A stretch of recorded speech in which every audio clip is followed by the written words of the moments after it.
Mwifurije kugira ibihe byiza cyane wowe udahwema kudukurikirana umunsi ku wundi ni iby'agaciro. Komeza uzajye udukurikirana, natwe ntabwo tuzahwema kuguhereza amakuru y'imyidagaduro azajya abagezweho, haba amakuru yo mu Rwanda, muri Afurika ndetse no ku isi hose. Icyo usabwa ni kimwe gusa, ni nayo nkunga ikomeye twebwe tugusaba. Reba munsi y'ikiganiro gatoya mu ibara ritukura ahantu handitse ijambo subscribe, urikandeho. Numara kurikandaho tureba hirya gatoya hahita haza akazogera nako gakandeho, kugira ngo buri nkuru yose izajya ijya kuri YouTube channel yacu yitwa Kigali Tube uzajye huyibona mu bambere 5/5. Amazina yanjye nitwa Ikwishimwe Emmanuel, nanjye ushobora gutangira kunkurikirana kuri Instagram nitwa Ikwishimwe 13, ubundi ibintu byose bikagenda neza cyane. Ari nako nkubwira inkuru nziza cyane. Niba ushaka kohereza ibintu hanze y'igihugu cy'u Rwanda, cyangwa se ushaka kubitumiza hanze y'igihugu cy'u Rwanda bikakugeraho mu Rwanda mu minsi mikeya kandi ku giciro kiri hasi, ndakurangira kampani imwe rukumbi yitwa Frame Shipping Limited. Iyi ni kampani ifasha abantu kohereza cyangwa se gutumiza ibintu hanze y'igihugu cy'u Rwanda kandi bikakugeraho mu minsi mikeya. Bafite discount idasanzwe. Uramutse ukeneye service zabo wahamagara kuri 0788 678 ubundi ibintu byose bikagenda neza cyane. Abakunzi ba Yago TV show batangiye kugira icyizere. Uri kwibaza ngo ese iki cyizere ntangiye nkubwira kirava hehe?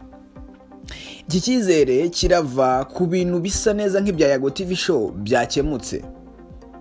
Ngira ngo hashize iminsi 2 mbagejejeho inkuru yuko hari indi televiziyo ikorera kuri murandasi yari yavuyeho, ndetse amavideo yayo yose yasibwe. Benshi bagatanga ibitekerezo bavuga ngo yego amashyari ari muri ibi bintu, ese bizagenda gute, ese bizagera hehe, amashyari ari muri ibi bintu azarangira ryari. Bose benshi batanze ibitekerezo, ariko inkuru nkuzaniye nuko abakunzi ba Yago TV show bashobora gutangira kugira icyizere guhera nonaha. Hari umunyamakuru witwa Jado wakoze ku binyamakuru bigiye bitandukanye. Yakoze ku kinyamakuru cya Isimbi TV, ngira ngo mwese murakizi, nayo ni YouTube channel ikorera kuri murandasi. Owner wayo yitwa Murungi Sabe, ngira ngo mwese Isimbi TV murayizi. Uwo munyamakuru witwa Jado yayikozeho. Ndetse nakoze ku kinyamakuru gikorera kuri murandasi, nacyo ni YouTube channel yitwa Big Town, ni ya Bakti, ngira ngo Bakti mwese muramuzi. Yamenyekanye cyane kuri Afrimax TV, hanyuma avaho ubundi atangira gushinga YouTube channel yitwa Big Town. Uwo munyamakuru witwa Jado naho mwamubonyeho. Nyuma yo guca hose yagiye hatandukanye, rero uwo munyamakuru witwa Jado afite Iris TV. Mu minsi 2 ishize nibwo umunyamakuru witwa Jado wa Iris TV nyine yashyize hanze itangazo amenyesha abakunzi ba Iris TV ko Iris TV yabaye ivuyeho cyangwa se yahagaze. Jado yaranditse ngo bakunzi ba Iris TV turabashuhuje kandi tubifurije ineza n'umwaka mushya. Tubabajwe no kubamenyesha ko urubuga rwacu cyangwa se channel yacu ya Iris TV twahuriragaho rubaye ruhagaze gato, gusa timu yacu twizeye iri gukora ku kibazo twagize cy'abantu batatwifurije iterambere. Kubera Imana gukora cyane no kudacika intege, tuzakomeza gukora, Imana niducira inzira. Tubifurije umugisha mu byo mukora byose. Aya ni amagambo yashyizwe ku rubuga rwa Iris TV kuri YouTube, bamenyesha abakunzi ba Iris TV ko akazi kabaye gahagaze kubera abantu batabifurije iterambere. YouTube channel icyo gihe yahisivaho, ama videos yose barayisiba, nta video n'imwe yari iri kugaragara kuri YouTube. Iris TV ni YouTube channel iri kugenda ibizamo neza cyane, yakoranye ibiganiro n'abantu bagiye batandukanye. Bamwe mu bazwi harimo uwitwa Inyogoye, umwe mu bantu bazamuwe na Yago TV show, ngira ngo mumaze kumumenyera cyane. Rero Iris TV cyangwa se uyu munyamakuru witwa Jado ni umwe mu bantu bakoranye ikiganiro n'Inyogoye, ndetse cyarebwe cyane, cyarebwe n'abantu barenga 100,000 kuri YouTube. Ni YouTube channel rero ikomeye. Hanyuma nyine uyu munyamakuru yari yatangaje ko Iris TV yabaye ihagaze kubera abantu batabifurije iterambere ivaho. Ni mu minsi 2 ishize. Hanyuma uyu munsi mu masaha 8 ashize nibwo Iris TV yo kuri YouTube yongeye gushyira itangazo hanze. Banditse ngo amakuru meza, tunejejwe no kubamenyesha ko ubu nyuma yo kugira umugisha hamwe na timu yacu ikomeye tubifashijwemo n'Imana twatsinze igitego tugiye gukomeza gukora. Kimwe mu bibazo twari dufite cyakemutse ndetse ubu twemerewe gukora.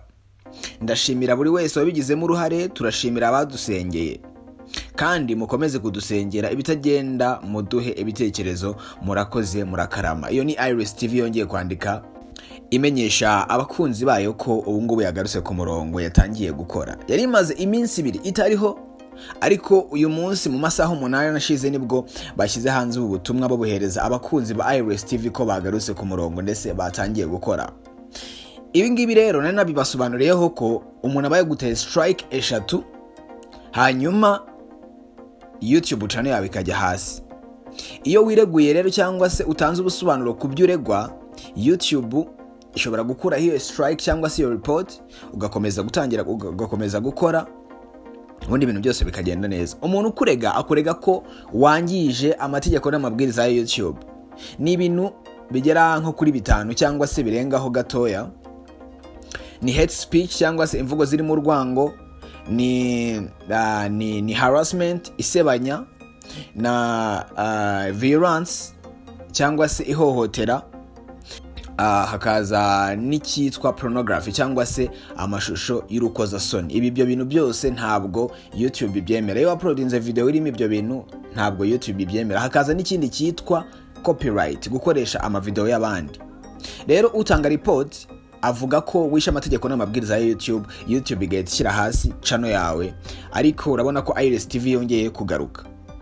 Abakunzi ba Yago TV Show batanze ibitekerezo kuri ritangazo Iris TV yashyize hanze mu masaha 8 ashize, bavuga ko bagarutse mu kazi, bungu ibintu byose bimeze neza. Abakunzi ba Yago TV Show rero bahise batanga ibitekerezo bavuga ko yenda hari Imana nabo igiye kubibuka. Umunyamakuru wabo witwa Nyarwaya Innocent akagaruka mu kazi, ibintu byose bikagenda neza cyane. Ku munsi w'ejo kandi nanone nibwo twabageshejeho inkuru mama wa Yago ari gusengera umuhungu we amusabira Imana ngo YouTube channel ye igaruke asubire mu kazi k'ibintu byose bikomeze kugenda neza cyane. Abatarabonye mama wa Yago yenda kamubereke gatoya, ari kumwe n'umuhungu we. Umumama yitwa Mukandanga Juliana, niyo mazina ye bwite, ndetse Yago afite ababyeyi bombi, harimo uwitwa Nyarwaya Francis, uwo ni papa we, na Mukandanga Juliana niwe mama we. Bari kumwe rero ari gusengera umuhungu we, amwifuriza ishya n'ihirwe ndetse no kugaruka ku kazi ke mu minsi ya vuba. Reka mbanze mbereke mama wa Yago ari gusengera umuhungu we, ubundi ndibuze kugaruka nyuma yo kubereka mama wa Yago ari kumusengera. Ndi kumwe na mukecuru wanjye ngo ubungu ari ku mavi cyane rwose, ngo amaransengera kugira ngo channel igaruke. Mangu urimo ngo usenga uvuga ngo iki urimo kunsengera? Nasenga mvuga ngo Imana ikugire neza, usubize ku kazi kawe, ubashe gufasha utishoboye, uburyo ukomeza ugire neza bagenzi bawe, kandi nukuri imirimo y'ukora Imana izagiye guhembera. Imana igumugisha. Wambaga kanzu keza? Sigaye uri umusirimu.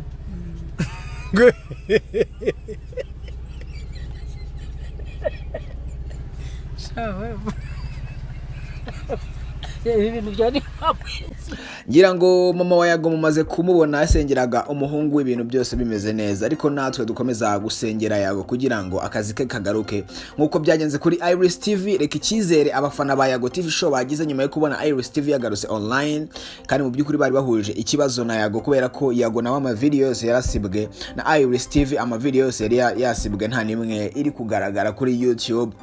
Nubwo bamwe babyisaga twiko, ariko reka twizere ko Yago nawe biribuze kugenda neza cyane. Benshi kubera kumenyera uduscandals tusigaye tuba mu bintu by'imyidagaduro, hari n'abatanze ibitekerezo bavuga ko Iris TV yari yavuyeho kubera gatwiko. No kuvuga nyine bari bayikuyeho kugira ngo nabyo bivugwe, hanyuma ibona abantu benshi bajya kwireba, gukora check up, hanyuma nigaruka ibona aba subscribers benshi. Ariko ibyo ngibyo nta gihamya naguhereza, kubera ko kugira ngo umuntu akureho ikintu cye yongera kigarure biragoye cyane. Ariko amakuru ahari nuko Iris TV yagarutse mu kazi, ndetse n'abakunzi ba Yago TV Show icyizere cyongeye cyagarutse ko umunyamakuru wabo, inshuti yabo igiye kugaruka kubahereza show ndetse no kuba entertaininga nk'uko byari bisanzwe. Benshi bakumbuye ibiganiro by'inyogoye, benshi bakumbuye ibiganiro bya Smart Girl, bakumbuye abastari bagiye batandukanye bagaragara kuri Yago TV Show, bakumbuye ibintu byinshi cyane kuko Yago ni umunyamakuru ukomeye kandi uzahwema gushimisha abantu bakurikira Yago TV Show mu buryo bumwe cyangwa ubundi. Mama wa Yago amusengera mwabyumvishe ko ashaka ko agaruka mu kazi agakomeza gufasha abatishoboye. Yago nicyo kintu tumuzeho cyane, afite umutima wo gufasha cyane.